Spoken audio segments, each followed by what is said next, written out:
Now, we've seen Machida, and that Phil Davis fight, I thought Machida won the fight. And it was in Brazil, so you can't say, he was going to get the hometown call, because he didn't. It was ironic because the Brazilian broadcast team actually agreed with that decision. But it's a great point that you raise. And Weidman's pretty persistent as well. I think, and he's pretty quick with his shoots. He mixes it up. You mentioned, there should be an advantage for Machida standing up. The question is, how much of an advantage? We've seen Machida, and that was the problem against Davis. He just isn't that aggressive sometimes. And then in another fight, he'll kick someone in the head and knock him out. But when we get to these big, high-profile fights, Machida tends to hold back a little bit, Reed. Yeah, that's true, and sometimes size is the issue. At light heavyweight, he was small for that division. He only has a 74-inch reach. I mean, think about that. Guys like Rory McDonald are walking around with longer reach than that, and he's only a welterweight. In this particular matchup against Weidman, Weidman will have a 4-inch reach advantage. That is pretty significant, and that's why Weidman should have that working in his favor to keep him out of danger, to allow him some room to play with so that he doesn't get caught coming forward the way guys like, Ryan Bader, people who try to pursue and walk into Machida, like Randy Couture paid that price. People have made that mistake. Weidman should be ready for that, to avoid that, and reach is part of that. So size has been an issue. Machida has done better against guys with more equal reach that he has. He hasn't been as good against people with long reach like Phil Davis, who are able to just create a wide base and stay out of danger. Before we move on to Ronda Rousey and Alexis Davis, it's interesting, isn't it, Reed? I'll get your quick take on this with Chris Weidman. Yeah, he's the champion, but it's almost like the jury is still out. I think a lot of people don't really know too much about him. We haven't seen him in deep waters because he's beating the crap out of everybody. But at the same point in time, he's only had 7 fights in the UFC. I mean, as recently as 2011, he was fighting in other companies. So it's a pretty meteoric rise for Chris Weidman. But there's almost like asterisks next to those 2 Anderson Silva fights. And I got burnt, but I don't take anything away from what happened. I thought Anderson clowned around in the first fight. And then, he broke his leg in the second fight. Weidman was probably going to win the second fight.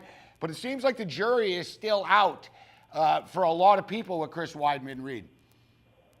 That's true. I think we haven't really seen him put in a defining performance that truly explains what he's good at, who he is. With other champions, I feel like we do have a sense of what their greatest skills are, maybe what their only weakness might be. But with Chris Weidman, I don't think we've seen it just because we haven't seen enough of him. And the two Silva fights were weird enough and short enough that we didn't get a sense of that. So, I will say that Weidman did almost knock out Anderson Silva in the first round of that second fight, and we might have a different perception of Chris Weidman had the fight ended then than with the leg injury, which certainly it adds that asterisk, as you said. It takes away some of the validity of it. But he was winning that fight clearly. It was a matter of time that I thought he would land a punch, knock Silva down. He does have that kind of power. It's a little bit sloppy. His head accuracy is actually not just average, it's below average.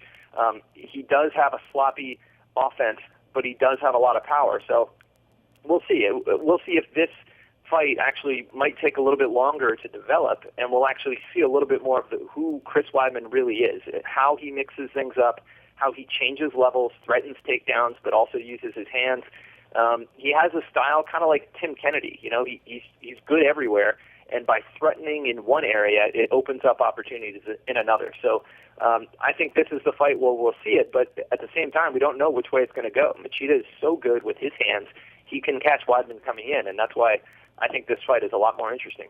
I like Weidman. I'm a little bit concerned about the layoff, but as you stated, we're still learning about Weidman. An interesting comparison to Kennedy, but Weidman's just so damn versatile. I think that's what we're going to see, that this guy can win fights in different ways. And we're not even talking about his jiu-jitsu skills. And we know just how good he is there as well. He's proven that in international competition. So let's get into Ronda Rousey here, in which we've got a huge number. And honestly, Reed, I can't recall a number this big in the UFC.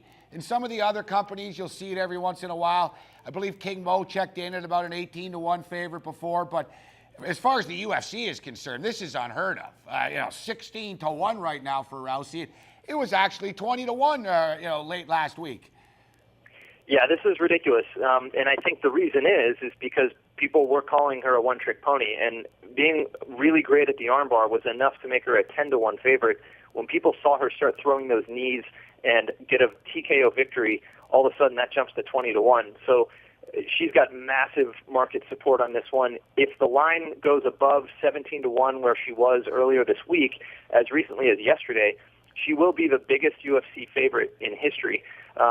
Prior to that, actually, Chad Mendes versus Rani Yahya in a kind of a layup match for him was the biggest favorite in history.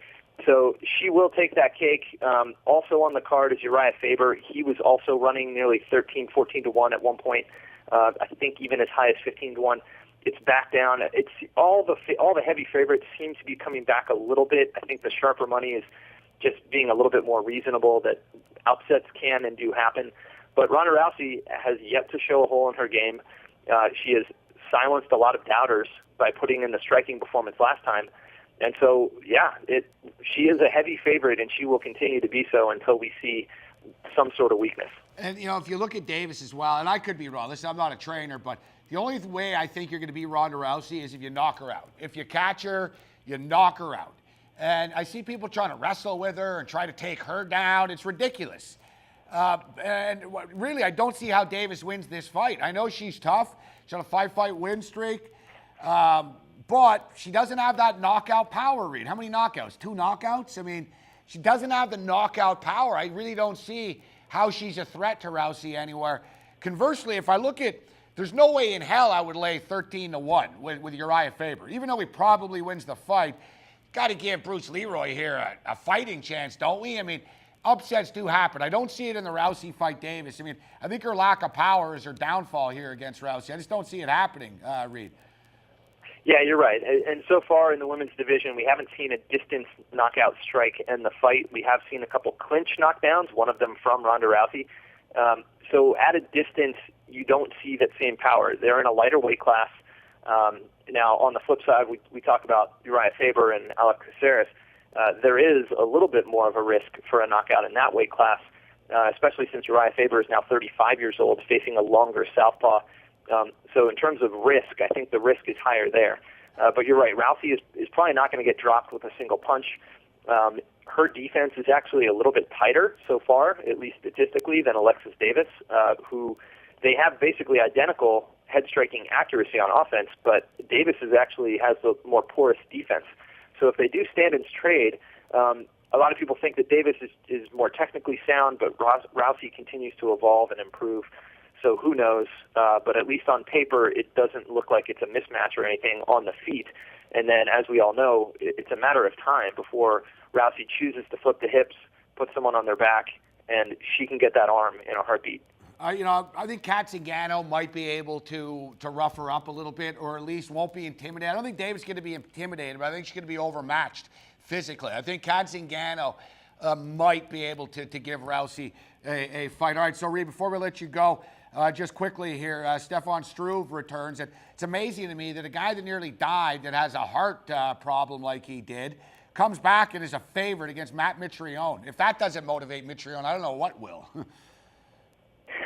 Well, as with the other fights, the money lately has been coming in on the American side. These are all matchups between an American and an international fighter. Struve was the favorite, and actually the line has been coming away from that. It's been leaning Mitrione not as a favorite, but at least adjusting more balance. So I'm not sure what that means. There is a lot of question marks about Stefan. Long layoff problems. He had the broken jaw. He had some family loss. So this is a very long layoff, but the fact is he is so much better on the ground than Matt Mitrione that is probably what is reminding people that if Matt Mitrione can get put to sleep by Brendan Schaub, watch what happens when he goes in with Stefan Struve. Great point. And analysis from Reed Kuhn. Fightnomics, check him out online. Check out the book, Amazon and everywhere else. It's a great read. I still flick through it all the time. Thanks for the time, Reed. It's always a pleasure. And mine. Thanks a lot, guys. There's Reed Kuhn with his Fightnomics.com. Check him out. Great book. All right, we'll come back with our videos of the week. MMA Meltdown.